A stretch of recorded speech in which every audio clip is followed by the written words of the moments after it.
So guys, today we are going to launch a WordPress website into our EC2. Okay, so to start with that, let's go and open EC2.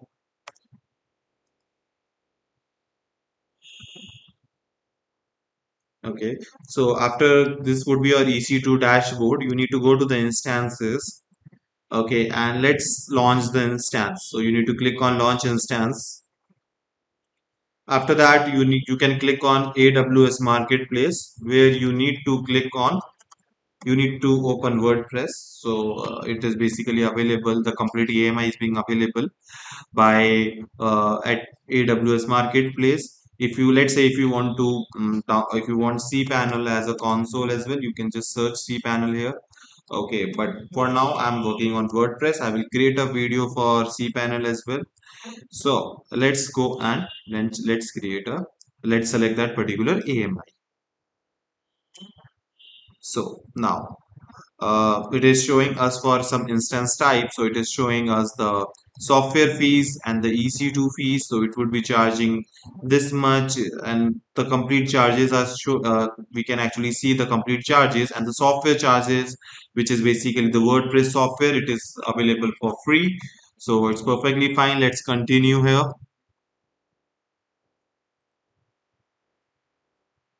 Okay, so now T2 Micro is not T2 Nano is not available, but we would be using T2 Micro. It's a free tier available for us. Okay, now I won't be changing anything. If you want to see what all difference does it make, you can actually check my previous lectures on EC2 machines. There I have shown what exactly are the changes and what happens if we make any kind of changes, what happens in that particular case.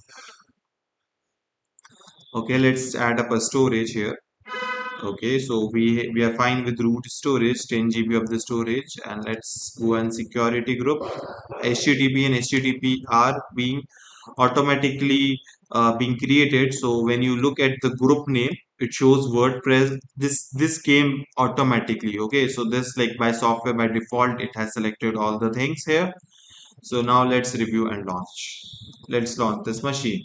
Now we have this thing. Let's select a new key pair. Let's download this key pair and launch the EC2. So this is being launched in our Linux server. So let's see what happens in this case.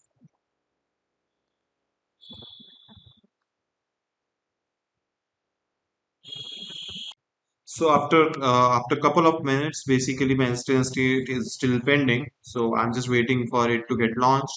The reason it's taking a bit longer than usual is that is basic is uh, a software is being installed at the back end into your EC2 machine. That's the reason why it's taking longer than usual.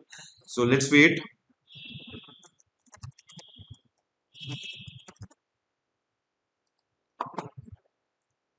Okay. So I will just okay. Now it's in the running phase. If I open the public IP address. Okay, so if I open the public IP address, in that case, what I can do is if I click here, the site refused to connect. With the reason might be the status check is initializing. That's the reason why it is showing this particular error here. Let's refresh it. After some time, this will start working. So after waiting for a couple more minutes, let me refresh it again. And let's see if my if software is installed or not. It's so showing status check is initializing, but still we have waited for around 5-10 minutes till now.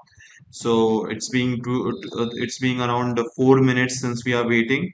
So let's open it again. Let's open this particular IP address again. Let's see if our website is launched or not. Okay, yeah. So website is now launched, as you can see. Now how we will find the username and password. So what we have to do is we have to select this. Okay, go to the actions here. Okay, now go to instance settings. Okay, so we need to go to the instance setting and just get system logs. Okay, in the system log, we would be able to find the password, username, and the password for the super admin. Okay, so let's see where is username and password.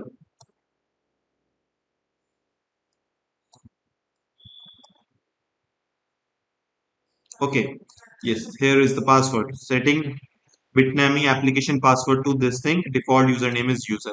Okay, perfectly fine. So my username is this and then my password is this. So what I need to do is what I would be doing in this case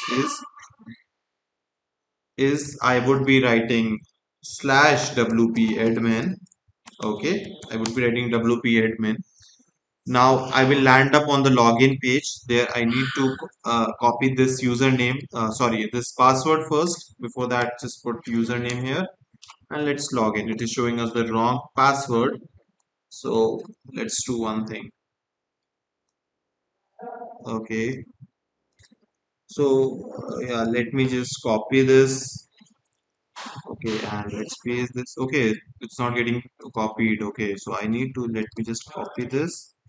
Right click and copy this and let me paste this particular password here and let's log in.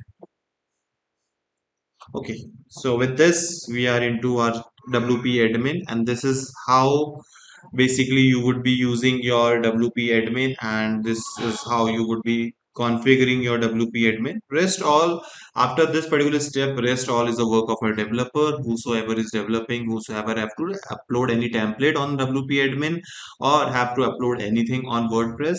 So next is the role of a developer. So that's all for today. I hope you like the lecture, and if you like the lecture, just do subscribe to my channel. Thank you. So, guys, welcome back. I'm Akshat Gupta, and I would be your trainer for today. Today, we are going to discuss on the topic of uh, VPC peering. Okay, so what exactly is VPC peering, and what actually happens in the case of VPC peering, we would be discussing today. Okay, so